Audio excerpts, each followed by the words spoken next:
Hello everyone! This hour on Verbling, the next in my great short stories class. What we're going to do today is our fourth part of J.G. Ballard's Manhole 69. This is the longest short story that we've read. It's a great short story because it's not too difficult to understand, but it has a very wild depiction of a future. We'll talk about what kind of future it is. It's not exactly a future, but it is a kind of future, which we have a special name for. We call it dystopia. We'll talk about that in a minute, and we'll continue reading the fourth part of Manhole 69, a science fiction story about the mental state of people whose brains are surgically altered to stop sleeping. As the scientists proclaim this a breakthrough in human evolution, they begin to see that the role of dreams is more important than they might have thought before. So we'll talk about that in just a minute. First, a little bit about me. I'm John Eric, your Verbling teacher for this hour. I'm an American teacher from New York, hanging out in Lisbon, Portugal to bring you this class. By the way, here are 3 quick rules to help you participate.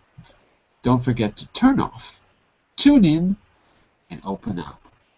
That means when you're not speaking, turn off your microphone so we can keep the classroom nice and quiet. When you are speaking, tune in to the new words that you're learning. Use them as actively as you can so that I can correct you and give you feedback. Finally, open up. Open up to your classmates. Relax and have fun. We're all here to learn, and this is a safe and respectful place to practice your English. And that is a little bit about me. Let's know something about you. Right now we just have Piotr. Yes, Piotr. How are you, Piotr? Good morning, teacher. I'm fine today, but I am a little bit sick, but everything is okay. I'm glad everything is okay. Yes. And where are you from? I'm from Poland. From Poland. Okay, very good. I saw your name on the screen the other day, but I didn't see you actually in class. So, yes. Were you watching the class, or have you had a chance to read parts 1, 2, and 3 of the story? Yes. Okay. Okay, very good. Because I remember seeing your name, but I didn't see you actually enter the class. So look, here is the class material. I will also post it in the chat window. Okay. And I will also share it on screen. You can see it here. And there is Mr. J.G. Ballard. Do you see him? Yes, I see him. What nice hair he has. Look at that. Yeah. Very nice. And do you know why there's a car behind him? I don't have an idea. Because he's famous for a movie called Crash. Okay. So you can see the car crashing. He wrote a book that was adapted into a movie directed by David Cronenberg. Cronenberg became famous in the 80s for wild, strange, violent, psychological movies, kind of surreal movies. And so this is one of the authors that he liked a lot. So he adapted Crash, which is a strange, psychological, surreal story. Just like Manhole 69. Strange, psychological. Let me just update the table of contents because we've done 4 parts. There we go. We're gonna start the 4th today. There we go. And so, welcome Daniel as well. Nice to see you. Good morning. Who are we missing? There was a bunch of people on Tuesday. It was great. Who was it? Who was it? So maybe I can send them a quick message. It wasn't Johnny. Johnny was in the business class. Oh, Adrian. Adrian was here. Yeah. It was Adrian, wasn't it? And there was like 2 others. That was Johnny. Look, here he is.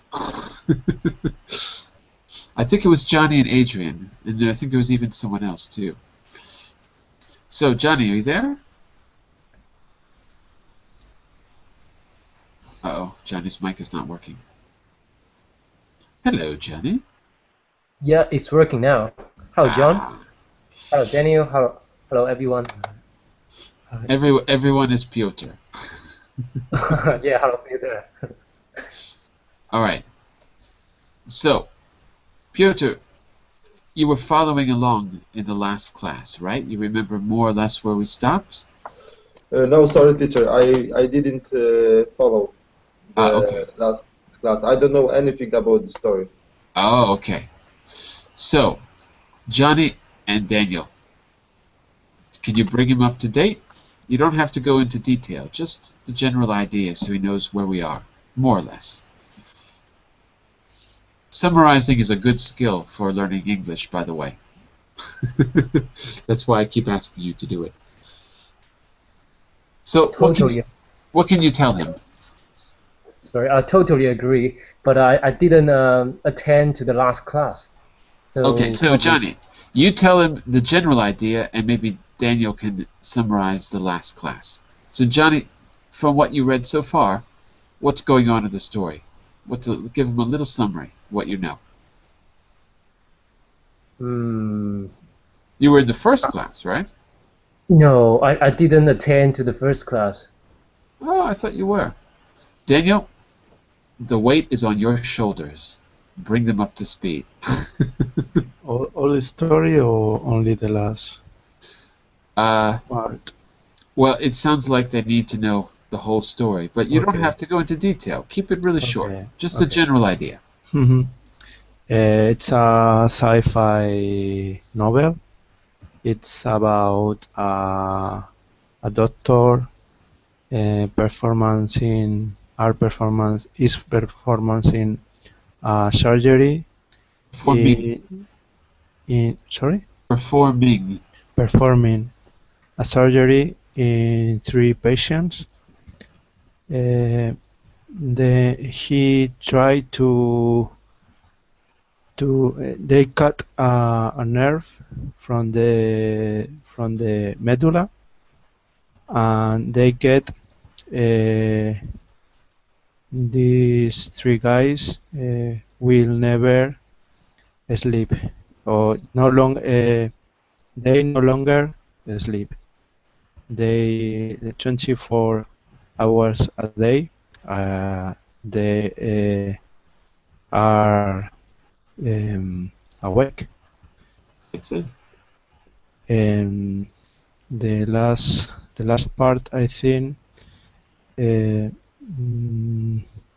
it's about how these 3 guys spend all the day playing chess, listening to music, playing basketball, and an assistant of the main doctor is trying not to fall asleep all the time. Yeah, he's got to watch them to see if how they are after the surgery. It's like 3 weeks after the surgery, but he can't stay awake. He's got to watch them at 4 o'clock in the morning. And there's one thing that happens which is really important. One thing in particular. What do the patients do for the very first time? Yes. We can't hear you properly. Uh-oh. What about now? It's your voice is cutting, scratching. Really? Okay. I will return. Okay? Okay. I will return. One moment.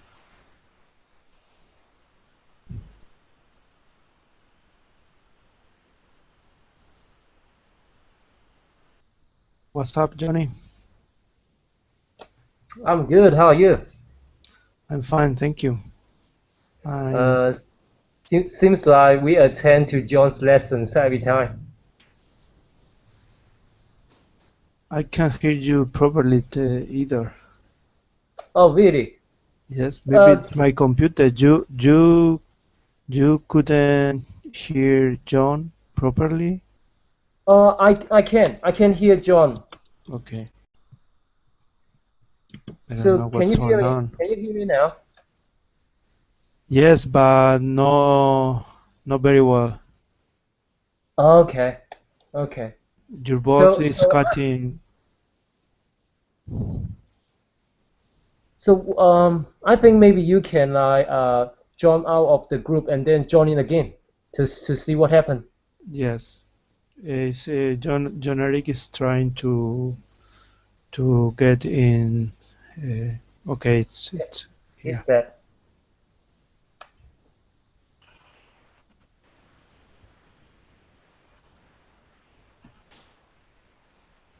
Hello,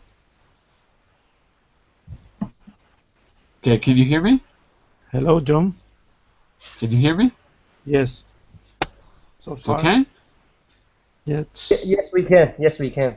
Yes, we Okay. can. All right, very good.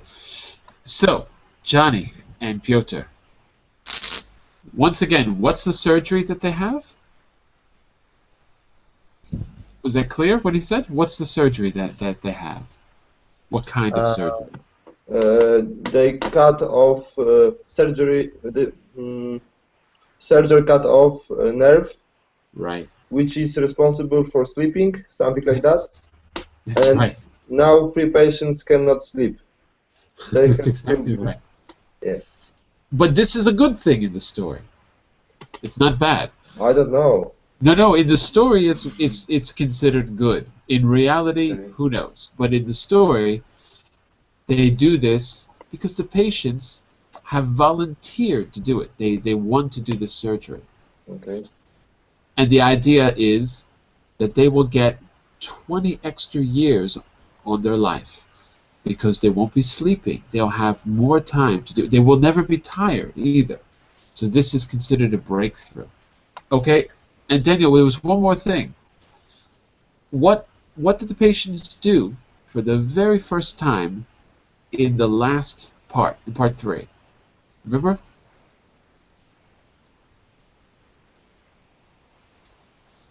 Daniel? I can't hear you. You can't hear me. No, from time to time.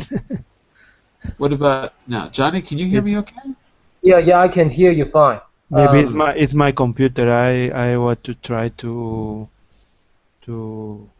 uh, What why don't you restart the browser or something? yes. Okay? Okay. Okay. See you in a moment. Uh, so let's go like this. Okay, let me share my screen with you. And while Daniel's coming back, I want to just point out one very important thing that happened. Okay, so look, in the third part, the last thing we read, let's go here to part 3. I'll find it for you and I'll show you.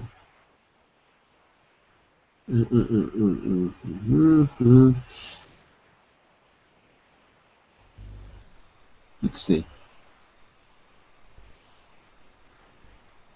Okay, I think it is. Okay, so the doctor is walking with them upstairs from this recreation room, and I don't know where it is, but let me just find it. Here, take a look at this.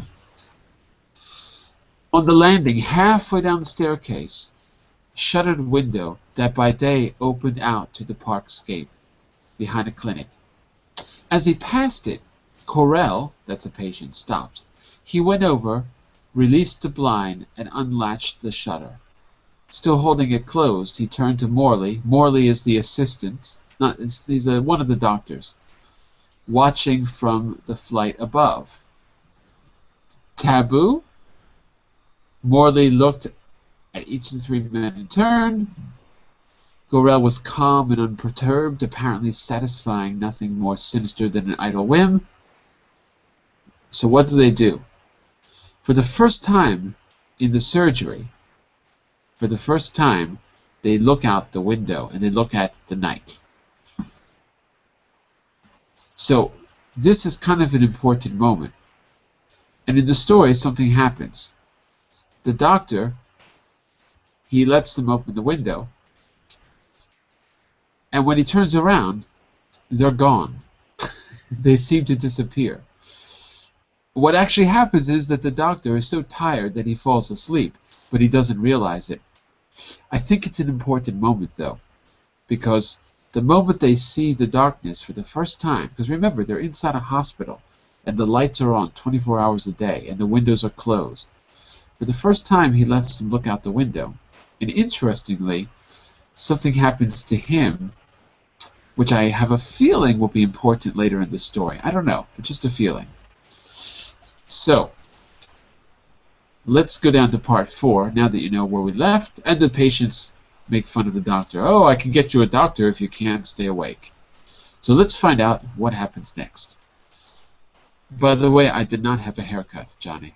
I washed my hair. Sometimes I take a shower. Not often, but sometimes. Now you know. What about you, Daniel? Is it working better? Can you hear now, Daniel? No, but it will be in my fault. I don't know. Let's make sure it's just you. Piotr, can you hear me okay, or is there any trouble hearing my voice? Yes, I hear you. Okay, there is no problem Ah, with hearing. okay. It will be my connection. So Daniel, if you need to, restart the router. Yeah. Restart But I'm saying my browser. not the browser, but the router, the router. Ah, okay.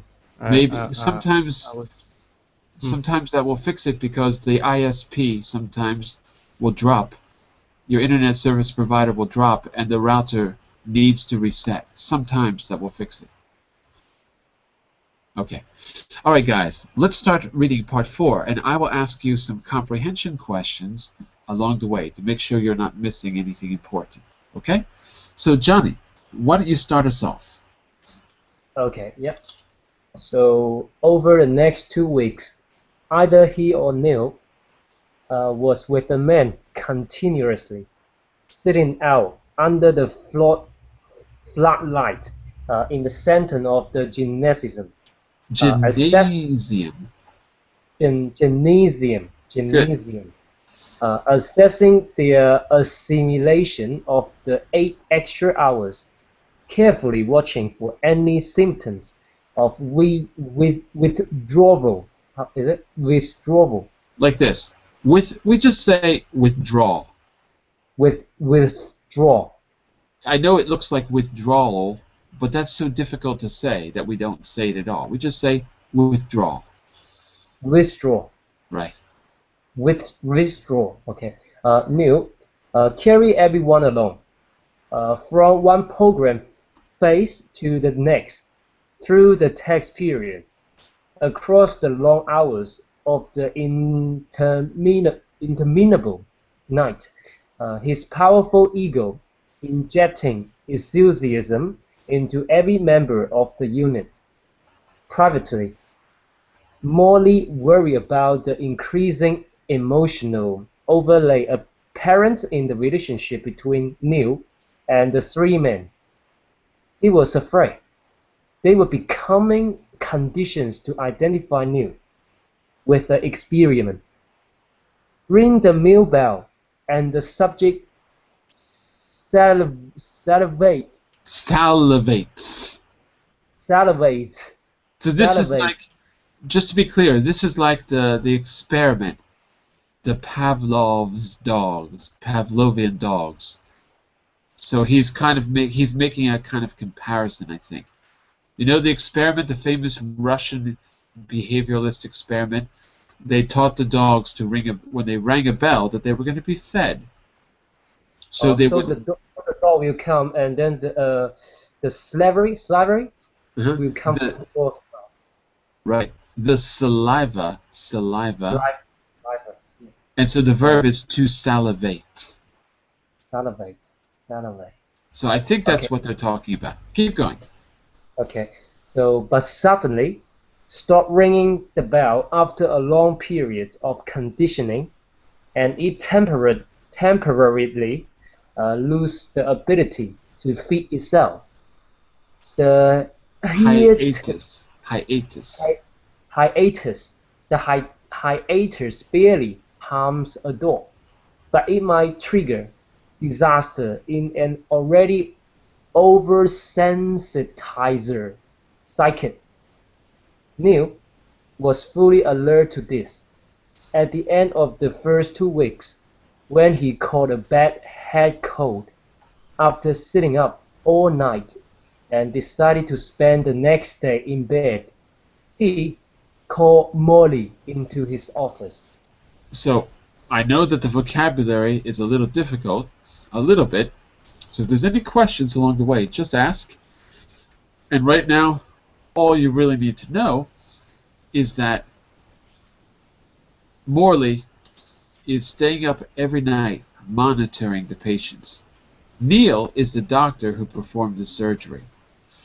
Neil is aware that there could be complications. Basically, it's just that. So, Piotr, why don't you continue? Can you Oh, see where we are? This, yeah, there you go. okay, should I continue reading? Yes? Yes, please. Okay. The transference is getting much too positive. It needs to be eased off a little. It I needs to agree. be eased off. Eased off a little. That means reduce. Ease off is reduce. Okay. It needs to be eased off a little. I agree, Morley said. But how? Tell them I will be asleep for 48 hours, Nell said. He picked up a stack of reports, plates and test cards and bundled them under one arm. I've deliberately overdosed myself with sedative to get some rest. I'm worn to a shadow, full fatigue syndrome.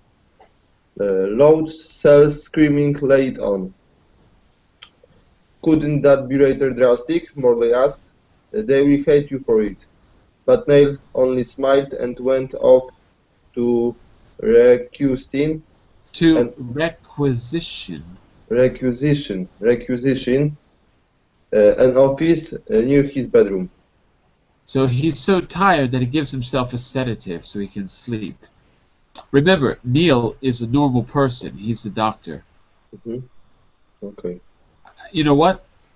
I actually can't remember now if the doctors had the surgery. I don't think they did, because Neil's the one who performed the surgery. So I think it's just that he's been awake too long. Some of this is not clear even to the reader, a native speaker. We're going to discover a lot of the details as we go along. Okay, keep going, Piotr. Keep going. Okay. That night, Morley was on duty in the gymnasium from 10 p.m. to 6 a.m. As usual, he first checked that the orderlies were ready. That the orderlies. Orderlies were ready. Who are the orderlies in a hospital? Who are the orderlies? Do you know? I don't know. Orderlies are the workers that are not medical doctors, not medical staff. So you have doctors, nurses, and then the orderlies do all the work. They move patients around, they do maintenance, they assist, but they're not medical people. Okay. Orderlies were ready with their emergency trolleys. Read through the log left by the previous supervisor, one of the senior interns, and then went over to the circle of chairs. He sat back on the sofa next to the lamp and leafed through a magazine, watching the three men carefully. In the glare of arc lights, their lean faces had a sallow, sinuous look. So Lang is one of the patients. This guy here. Mhm. Lang leafed through a magazine. So what did he do if he leafed through a magazine? Do you know that expression, to leaf? Yeah, he was watching a magazine not so much carefully. Exactly, right. The pages used to be called leaves. So you're just turning the pages, you're not really paying attention.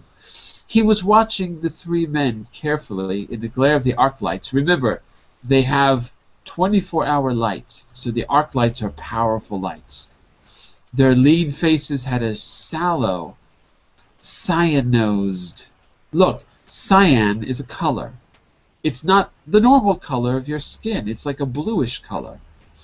So I guess who's he talking about? He's looking at the people who had the surgery. They look different somehow. And in fact, let's look up sallow. I'll give you a link because that's not a normal word. I'm gonna use this site. If you want to find a specific dictionary, you put site, use the dictionary you want. I'm gonna put vocabulary.com because I think this is one of the better dictionaries out there. And you can see sallow means unhealthy. So I'll put that link. You can add your own links. So cyanose means kind of blue. Sallow means unhealthy. Okay? How are you doing, Daniel? Is it working now? A little bit better. Okay. Why don't you continue? Okay. By the way, we hear you perfectly. You sound fine. Okay. The senior intern had warned him that Avery and Gorrell might overtire themselves at a table tennis. But by 11 p.m., they stopped playing and settled down in the armchairs. They they read desultorily and made 2 trips up to the cafeteria, escorted each time by one of the orderlies. Morley told them about Neil, but none of them made any comment. But surprisingly, none of them. None. Surprisingly, none of them made any comment. Midnight came slowly. Avery read, his long body hunched up in an armchair. Gorrell played chess against himself. Morley dozed. Lang felt restless. The gymnasium's silence and absence of movement oppressed him. He switched on the gramophone and played through a Brandenburg, analyzing its theme trains. Brandenburg is the concerto. The concerto, yeah. Then he ran a word association test on himself, turning the pages of a book and using the top right-hand corner words as the control list. What does it mean, dozed? Morley dozed? Dozed is just a way to say slept. Slept. Clear? Can you hear me okay? No, no problem. Dozed is to sleep. To sleep. To sleep. Okay, to sleep. Okay. So let's take this part. Morley leaned over. Anything come up, he asked. A few interesting responses. Lang found a notepad and jotted something down. I'll show them to Neil in the morning or whenever he wakes up. He gazed up pensatively at the arc lights. I was just speculating. What do you think the next step forward will be?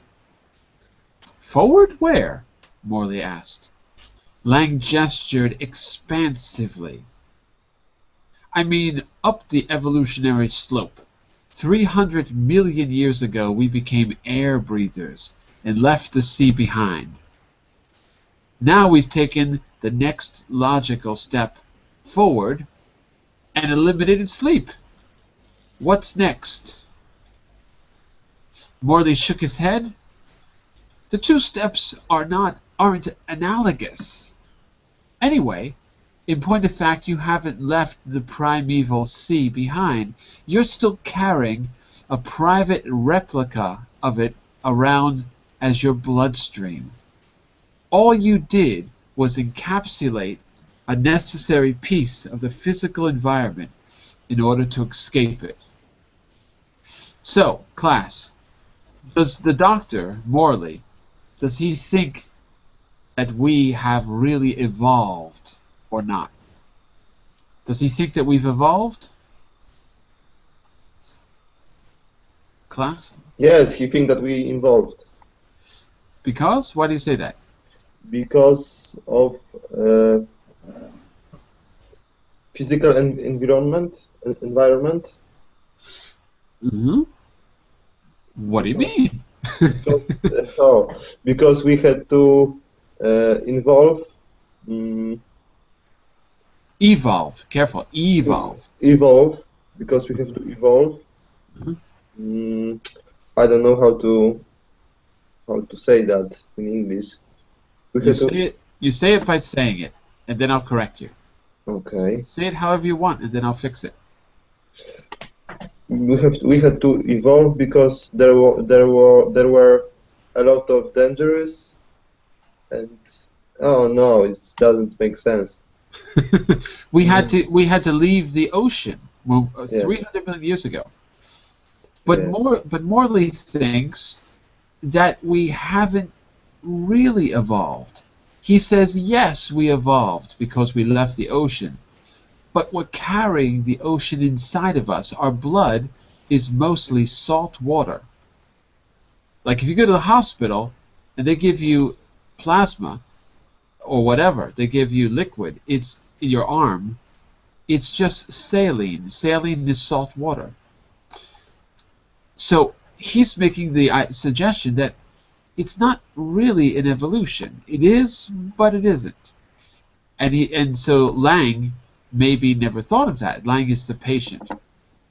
So it's just an interesting point that they're talking about evolution, because the surgery is, according to Neil, the next step in evolution. Morley is the skeptic. So we can see Morley being a skeptic here. Okay, Johnny, we're back to you. Okay. Just a second. We're on 15. 15. Len, is his name called Len or Lang? Lang.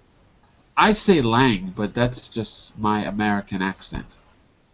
If in Okay. British English, I guess it could be Long, but anyway, I say Lang because famous actress Jessica Lange, she spells her name Lang. So I say Lang. Okay. Lang nodded. I was thinking of something else. Tell me, has it ever occurred to you how completely death-orientated the psyche is?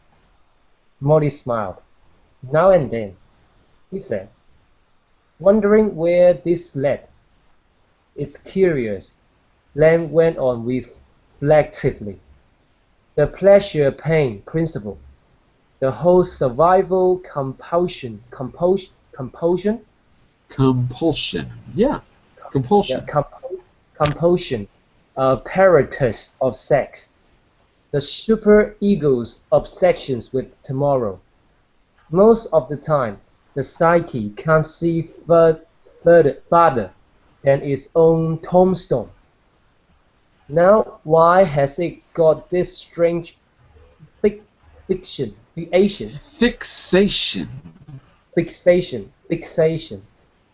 For one very obvious reason, he tapped the air with his forefinger. Because every night is given a pretty convincing reminder of the fate in store for it. You mean the black hole? Morty suggested. Wiley? Riley. Wiley. Riley is like ironically. Annotation. Uh, Sleep? Exactly. It's simply a the physio. I don't know Uh-oh. how it's Pseudo. pseudo death. Of course, you are not aware of it, but it must be terrifying. He frowned. I don't think even Nels realized that. Far from being restful, sleep is genuinely traumatic experience. No, no, So no. does it. So that's it. Oh, so that's it. So that's it. Molly thought. The grandfather analyst has been caught napping on his own couch. Okay, this is kind of important. Who is the great father analyst? They're referring to someone, but they don't actually mention his name. They're talking about psychology and psychiatry. Psychology. When this book was written, there was one name that everyone in popular culture would think of 50 years ago, 60, 70 years ago. Who was the big name in psychology? What do you think, Uh, Johnny? Psycho. Nowadays we don't really consider him a psychologist, but in popular culture, 50, 60, 70 years ago, there was one name that everybody knew. 70 years ago. Class, any ideas? No? Anyone? Freud. Freud. Of course, it's Sigmund Freud. Our buddy Sigmund. Sorry. Okay. And Um, so and so they're referring to Freud's theories here. The superego, right? The Super. superego is like the policeman. The all of this is unconscious. Now we don't believe this anymore, and we might never have believed it, but that was the at the time in popular culture, right? Sigmund Freud was the name everyone knew because he was showing us that there was more than just our rational thoughts. There was all of this animal instinct and all of this unconscious thought. So he mentions this, the pleasure principle, the superego, the psyche, all this unconscious stuff. And Morley says, oh, the great analyst has been caught napping. That means Sigmund Freud missed something important, and Lang seems to understand something important. What is it that Lang understands that Sigmund Freud maybe didn't understand, Johnny? What do you think? uh, Why was Sigmund Freud caught napping? What was it that he might have misunderstood? so he mentioned it's simply a pseudo death. A Is it pseudodeath. something? Yeah, Yeah. that's it. So we've got all this stuff about sex and reproduction because you have this instinct as a mammal, as a living thing to reproduce. And in 19th century Viennese society, that was not something you talked about. So Sigmund Freud was a radical. But Lang is suggesting that our unconscious mind is terrified of sleep because it's like death. So maybe that's something that has been overcome. He's suggesting that there is an evolutionary step, and this surgery has maybe released them from that kind of fear. That they're going to become Superman now. Maybe. Let's find out. Piotr, why don't you continue? I will continue. He tried to decide which were worse, patient who knew a lot of psychiatry or those who only knew a little. Eliminate sleep, Lang was saying, and you also eliminate all the fear and defense mechanisms erected around it. Then, at last, the Psyche. psyche, then at last the psyche has a chance to orientate towards something more valid, such as, more asked, I don't know, perhaps self? Interesting, Murray commented it. It was 3:10 a.m. He decided to spend the next hour going through Lang's latest test cards. He waited at this Discretionary. discretionary 5 minutes, then he stood up and walked over to the surgery office. Lang hooked an arm across the back of the sofa and watched the orderly room door. "What's Morlang playing at?" he asked. "Have either of you seen him anywhere?" Keep going. Ever lowered his magazine. "Didn't he go off into the orderly room?" "10 minutes ago," Lang said. "He hasn't looked in since. There Since. since. There is supposed to be someone on duty with us continuously. Continuously? Where is he?" Jorel, playing solitary chess, looked up from his board. "Perhaps these late nights are getting him down. You would better wake him before Neil finds out." Not you would, but there it's you had You better. had. But we You don't had. say it like that. We say you'd. You'd better. You'd better wake him before Neil finds out he's probably fallen asleep over a batch of your test cards. Lang laughed and settled down on the sofa. Gordon reached out to the gramophone, took a record out of the rack, and slid it on the turntable. So Morley has disappeared. And where did Morley go? Where did the patients think he went? He went to orderly room To do what? to sleep. Probably to sleep. Probably to sleep. Even though that's against the rules. And all of this was after a philosophical discussion that maybe this surgery was more radical and more of an evolutionary step than the doctors had realized. So as the gramophone began to hum, Lang noticed how silent and deserted the gymnasium seemed. The clinic was always quiet, but even at night, a residual ebb and flow of sound. A chair dragging in the orderly room, a generator charging under one of the theaters, eddied through and kept it alive. Now the air was flat and motionless. Lang listened carefully. The whole place had a dead, echoless feel of an abandoned building. He stood up, strolled over to the orderly room. He knew... Oh, I think that's Neil. It's a mistake. I think it's Neil. He knew Neil discouraged casual conversation with the control crew, but Morley's absence puzzled him. He reached the door and peered through the window to see if Morley was inside. The room was empty. Let's find out what happens to Morley. Daniel, want to take it away? Okay. The light was on. Two emergency trolleys stood in their usual place against the wall near the door. A third was in the middle of the floor, a pack of playing cards strewn across its deck, but the group of 3 or 4 interns had gone.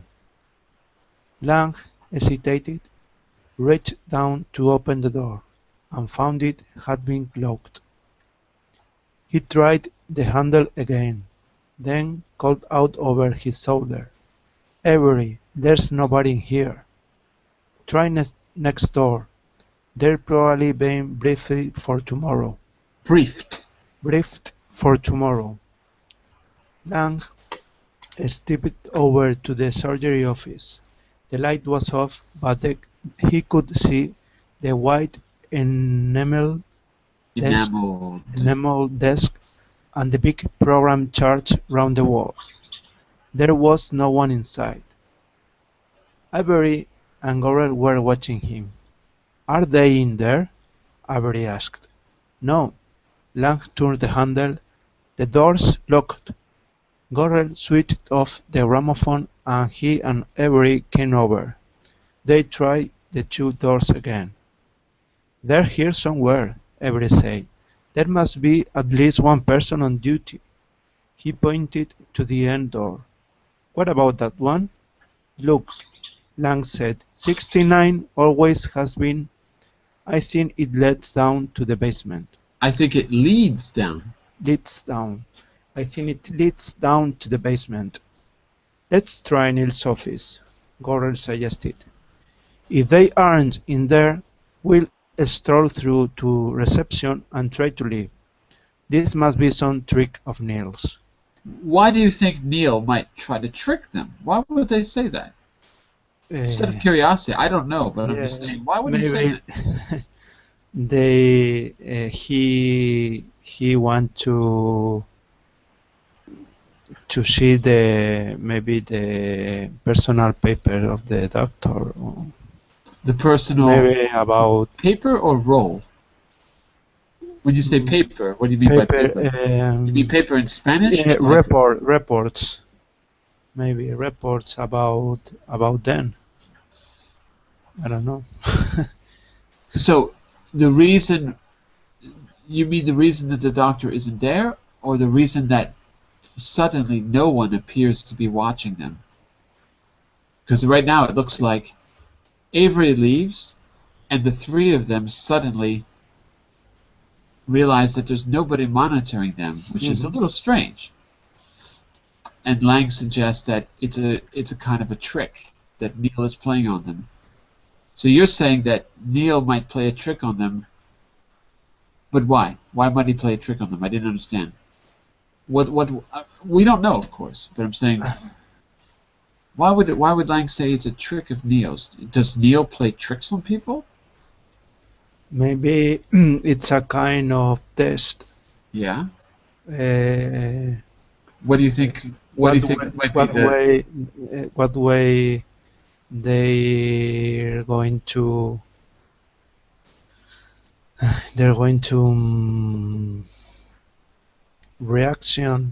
React. react when they're alone. Could be. Yeah, could be. And it's door 69, and the story is called Manhole 69. So I'm sure that's important. Okay, Johnny, you're up. Yep. One question: Isn't this a horror how to say horror book?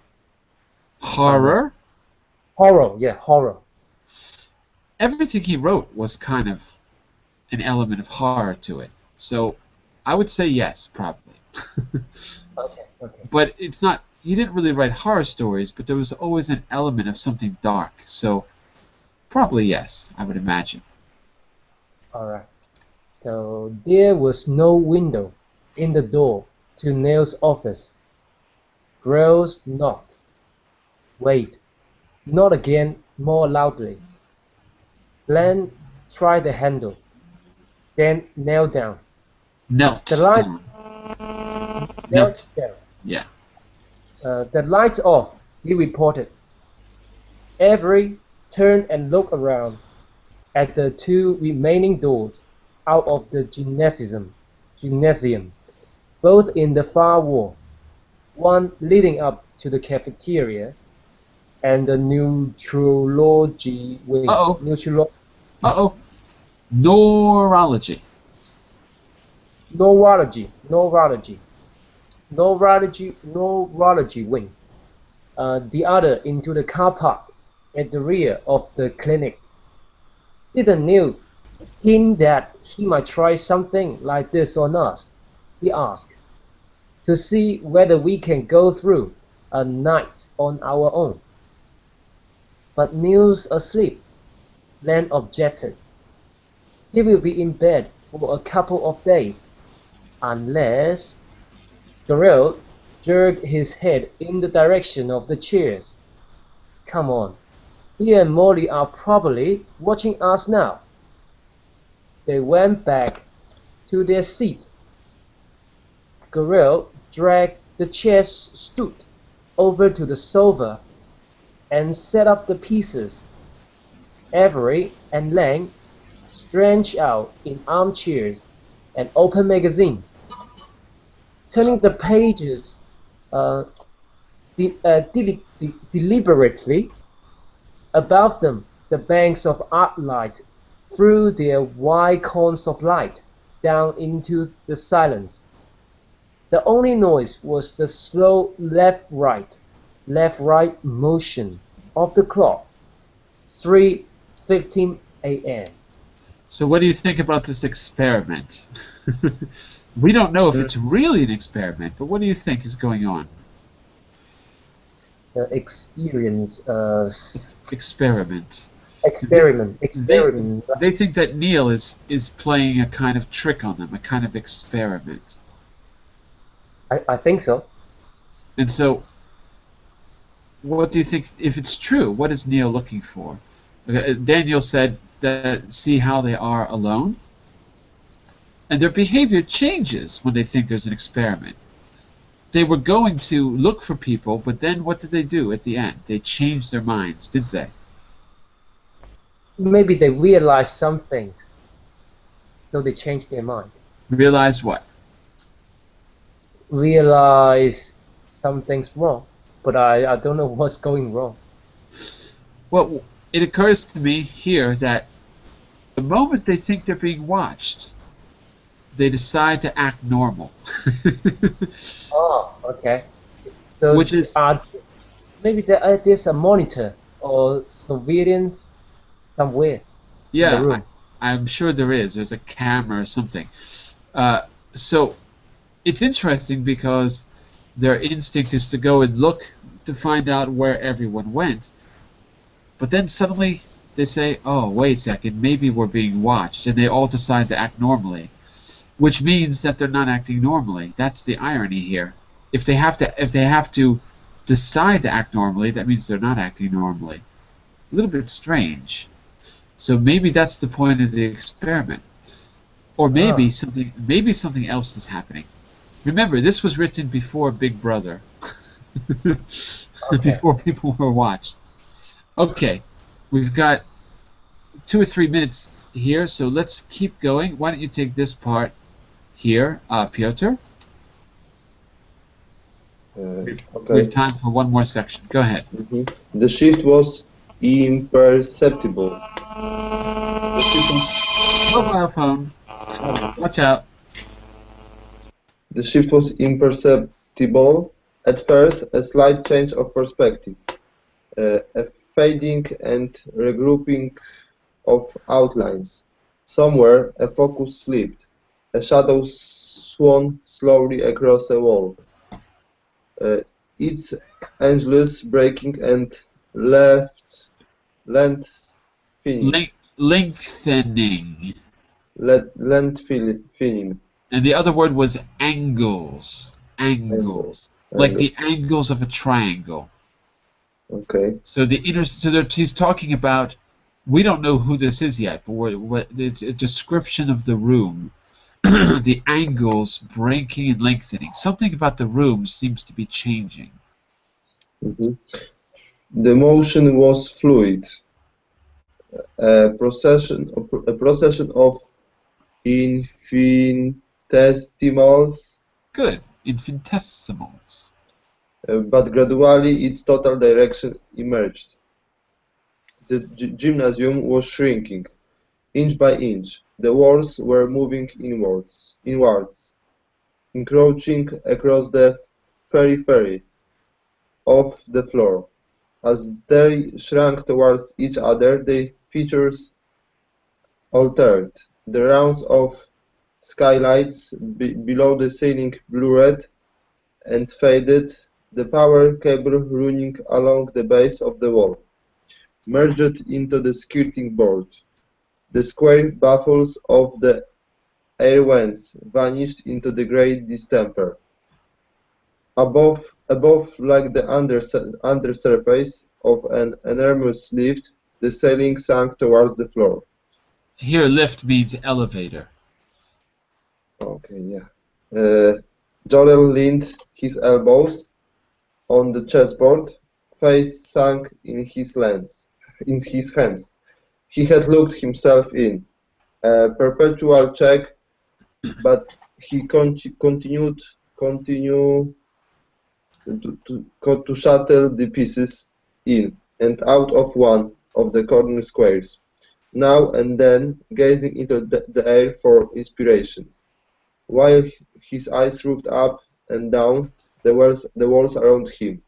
Somewhere he knew Dale was watching him. So, what do you think's happening here? What's happening to the room? We're going to have to stop at this point, but what do you think's happening to the room, Piotr, from this description? At first, I have to say that there is a lot of really difficult vocabulary, and it's really hard to understand for me, but it seems to be something weird here, because walls were moving. Yeah, very weird. It was really, strange. So, the vocabulary is difficult, even for a native speaker. It's a little bit strange. It's not clear what's happening.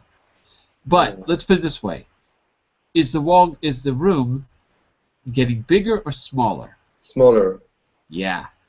It seems like suddenly the room is getting smaller and smaller. So first the people disappear, and then the room gets smaller. And they are paranoid that they're being watched. Yeah. What does that sound like to you? If you were a psychologist, how would you diagnose the patients? They are schizophrenic. They're schizophrenic. I agree. It sounds exactly like some form of schizophrenia. Well, we're actually halfway through the story. Things are going to pick up from here.